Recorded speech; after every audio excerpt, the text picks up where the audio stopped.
12th மேத்ஸில் example 7.27 தான் பார்க்க போகிறோம். எஃப் ஆஃப் எக்ஸ் வந்து டிஃபரன்சபிள் ஃபங்க்ஷன் சொல்லி கொடுத்துட்டாங்க. எஃப் டேஸ் ஆஃப் எக்ஸ் கொடுத்துருக்காங்க. எஃப் ஆஃப் 2 கொடுத்துருக்காங்க.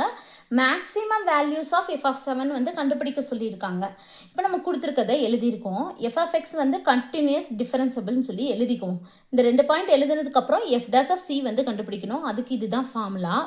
F of B F of A. அப்போ பி ஏக்கு பதிலாக இங்கே கொடுத்துருக்காங்களா, இது ரெண்டையும் தான் இன்டர்வலாக எடுத்துக்கிறோம். பிக்கு பதிலாக 7, ஏக்கு பதிலாக 2 போட்டுரும். இப்போ எஃப் ஆஃப் 7 வந்து நமக்கு கேட்டிருக்காங்க. எஃப் ஆஃப் 2 வந்து கொடுத்துருக்காங்க 17, அதான் போட்டிருக்கேன்.